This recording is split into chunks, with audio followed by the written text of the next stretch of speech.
This video will study about shares and dividend. Shares and dividend पूरा concept हम explain करेंगे, साथ ही साथ कुछ मैथमेटिकल प्रॉब्लम्स भी इसी वीडियो में हम सॉल्व करके आपको दिखाएंगे कि कैसे क्वेश्चंस इसके सॉल्व करने हैं। शेयर्स एंड डिविडेंड स्टार्ट करने के पहले आपको बता दें, ये जो टॉपिक है शेयर्स एंड डिविडेंड, ये कॉमर्स से रिलेटेड है। अगर आप आगे चल के फ्यूचर में 11th 12th कॉमर्स ऑप्ट करते हैं तो ये चैप्टर आपको वहां भी हेल्प करेगा। तो स्टार्ट करते हैं अपने टॉपिक शेयर्स एंड डिविडेंड से। शेयर्स को पहले एक्सप्लेन करेंगे, पहले पूरा हम थियोरेटिकल जो फ्रेमवर्क है, जो थियोरेटिकल पार्ट है, उसको हम कवर कराएंगे, फिर हम आगे मैथमेटिकल प्रॉब्लम्स भी इसी वीडियो में सॉल्व करेंगे। तो स्टार्ट करते हैं शेयर से। First word is shares. To start any big business, company और industry, a large sum of money is needed. देखिए, अगर हमें कंपनी या बड़ी इंडस्ट्री खोलनी है तो हमें बहुत ह्यूज अमाउंट चाहिए, बहुत लार्ज अमाउंट चाहिए, बहुत ज्यादा पैसा चाहिए। इसीलिए यहां पे देखिए लिखा है कंपनी और इंडस्ट्री। यहां सोल प्रोप्राइटरशिप की बात नहीं किया, मतलब जो छोटी मोटे बिजनेस होते हैं उसकी बात नहीं किया है। यहां बोला है कि कंपनी और इंडस्ट्री। जैसे एग्जांपल हो गया रिलायंस इंडस्ट्री, कितना बड़ा एम्पायर है वो, बहुत बड़ी कंपनी, उसमें बहुत पैसा लगा होगा। तो यही चीज यहां पे बोली, to start any big business, company और industry, a large sum of money is needed. अगर हम कुछ नया खोलना चाह रहे हैं बिजनेस या कंपनी तो बहुत ज्यादा अमाउंट चाहिएगा। In general it is not possible for an individual to invest such a large amount. क्या एक आदमी या एक इंसान इतना बड़ा अमाउंट इन्वेस्ट कर सकता है? रिलायंस इंडस्ट्री 1 लाख करोड़ की कंपनी है, वो उससे ऊपर जा रहा है उसका मार्केट कैप। तो क्या एक इंसान इतना रुपया इन्वेस्ट कर सकता है? नॉट पॉसिबल इन जनरल, नहीं पॉसिबल है। हो सकता है कोई कर दे तो बहुत ही अच्छी बात है। तो आगे क्या बोला गया? इतना बड़ा अमाउंट कोई इन्वेस्ट नहीं कर सकता, इंडिविजुअल, एक person. Then some person interested can join together and form a company. अब क्या करेंगे? कुछ 4-5 लोग जो इंटरेस्टेड है इस कंपनी खोलने में, 4-5 लोग, 100 लोग, 200 लोग, जितने लोग भी इंटरेस्टेड हैं, वो क्या करेंगे? आपस में मिल जाएंगे और पूरा अमाउंट इन्वेस्टमेंट का कलेक्ट कर लेंगे। अब देखिए आगे क्या लिखा है, एंड फॉर्म अ कंपनी, फिर कंपनी को बना लेंगे। They divide the estimated money into small parts। वो क्या करेंगे? पूरे अमाउंट को छोटे छोटे पार्ट्स में डिवाइड कर देंगे। सपोज मैं 10 लाख की एक कंपनी खोलना चाहता हूं, तो 10 लोगों को जोड़ लिया मैंने, तो उसको छोटे छोटे पार्ट्स में डिवाइड कर दिया मैंने। सबको छोटे छोटे पार्ट्स में बोल दिया कि इतना इतना पैसा इन्वेस्ट करो। तो ये छोटे छोटे parts, this small part is called, such small parts are called shares. चलिए एक एग्जांपल से आपको समझाते हैं शेयर्स क्या है। फिर से सपोज 1 लाख रुपीज, 5 लाख से स्टार्ट, 5 लाख रुपीस की एक कंपनी हम खोलना चाहते हैं और मैंने सोच रखा है कि मेरे शेयर्स की वैल्यू, एक शेयर की वैल्यू 100 रुपए है। एक शेयर की वैल्यू 100 रुपए है। तो देखिए मैंने क्या किया, कितने शेयर्स बना लिए, इसको हम 100 से डिवाइड करेंगे तो नंबर ऑफ शेयर पता चल जाएंगे। मैंने 5000 शेयर्स बना लिए। अब ये 5000 शेयर्स हम बोलेंगे अगर 10 लोग आ रहे हैं तो जितने शेयर, जो जितना इन्वेस्ट करना चाहता है उसके हिसाब से इन्वेस्ट कर दो, उतने शेयर्स खरीद लो। खरीदेंगे तो वो पैसा देंगे, पैसा आएगा तो कंपनी स्टार्ट हो जाएगी। तो यही शेयर्स है। शेयर का इंग्लिश मीनिंग क्या है? To share, to divide. तो वही चीज है, पूरे पैसे को डिवाइड कर दिया अलग अलग लोगों में। अलग अलग लोगों में किस तरह से डिवाइड किया? शेयर बना के। एक शेयर एक डॉक्यूमेंट है, एक तरह से कह सकते हैं। एक डॉक्यूमेंट पे लिखा रहेगा कि आपने इतना पैसा इस कंपनी में इन्वेस्ट किया है, कितने शेयर खरीदे हैं वो भी उस पर लिखा होगा। This is share. Dividend topic आने के पहले आपको हम कुछ बेसिक टर्म समझाना चाहते हैं जो इस चैप्टर से रिलेटेड है।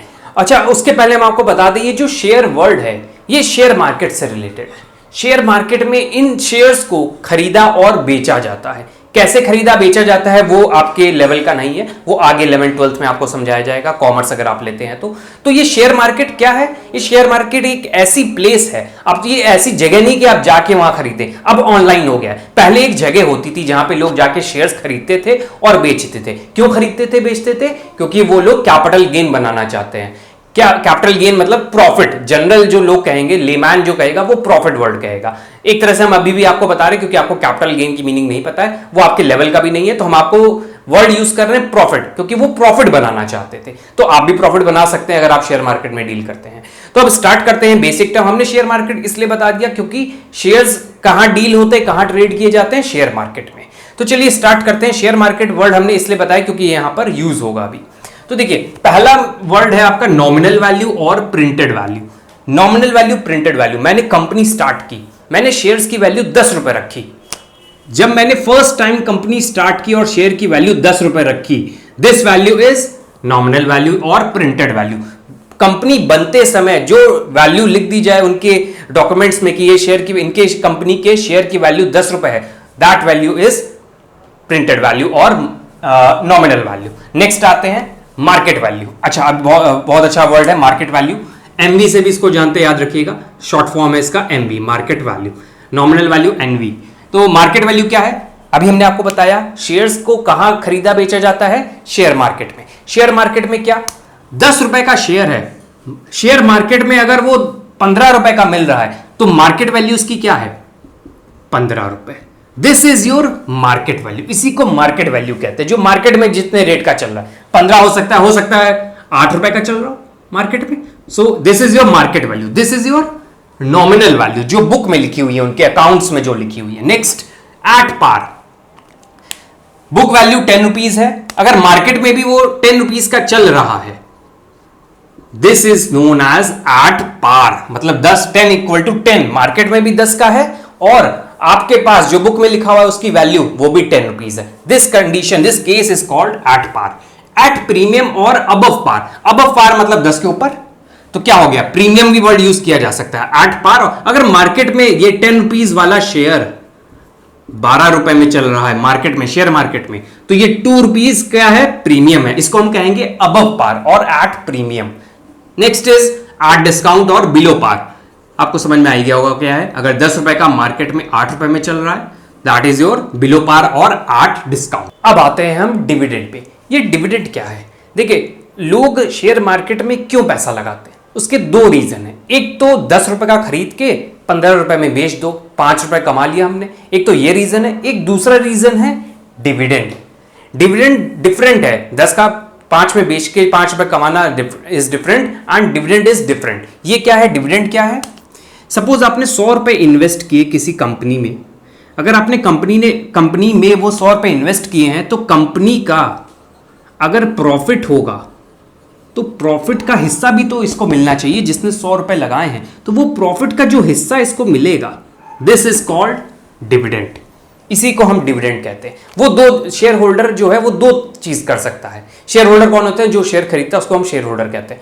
शेयर होल्डर 2 चीज कर सकता है, 100 का खरीद के मार्केट में अगर 120 का चल रहा है तो 20 रुपए कमा सकता है बेचकर, या फिर वो रखा रहे शेयर, जब प्रॉफिट हो प्रॉफिट से जो प्रॉफिट का हिस्सा जो इसको मिलेगा, इसने जितने शेयर खरीदे होंगे उस पर जो इसका हिस्सा मिलेगा, that part is called dividend. उसी को हम डिविडेंड कहते हैं, जो प्रॉफिट का हिस्सा कंपनी ने बांट दिया शेयर होल्डर को, दिस इज कॉल्ड डिविडेंड। तो चलिए आते हैं अब मीनिंग से स्टार्ट करते हैं। The profit which a shareholder gets for his her investment from the company is called dividend. अब यहाँ पे वही चीज बोल दी गई, जो आपने इन्वेस्ट किया पैसा, उस पे जो प्रॉफिट हुआ, उस पैसे से जो प्रॉफिट बनाया कंपनी ने, उसका पार्ट जो आपको देगी company, that is called dividend.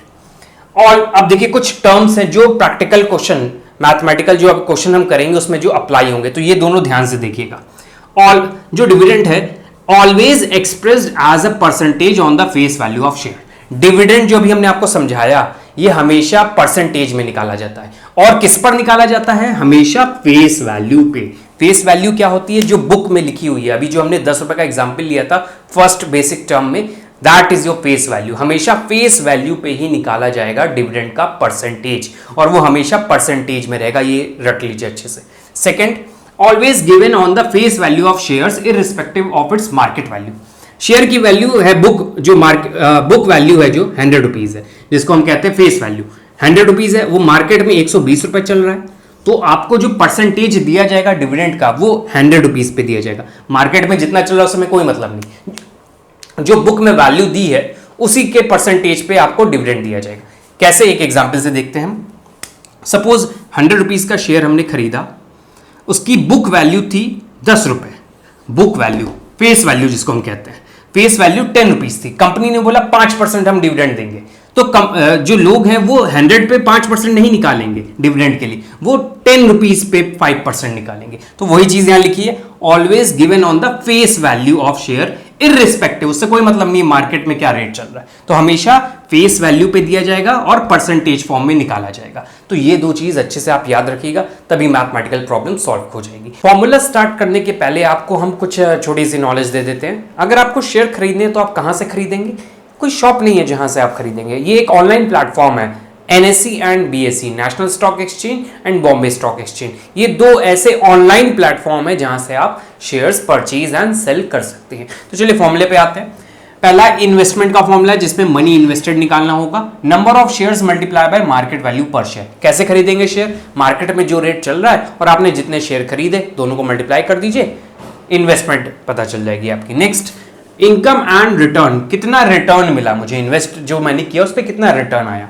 Annual income कितनी हुई मेरी, नंबर ऑफ शेयर्स, जितने शेयर्स आपने खरीदे, और जो रेट है डिविडेंड का, जो अभी हमने बताया ना प्रॉफिट मिलेगा डिविडेंड, उस पे that multiply by face value of one share. एक शेयर पे कितना कमाया आपने डिविडेंड के फॉर्म में, उसको नंबर ऑफ शेयर से मल्टीप्लाई कर दीजिए, जितने खरीद रखे, तो वो मेरी एनुअल इनकम हो जाएगी।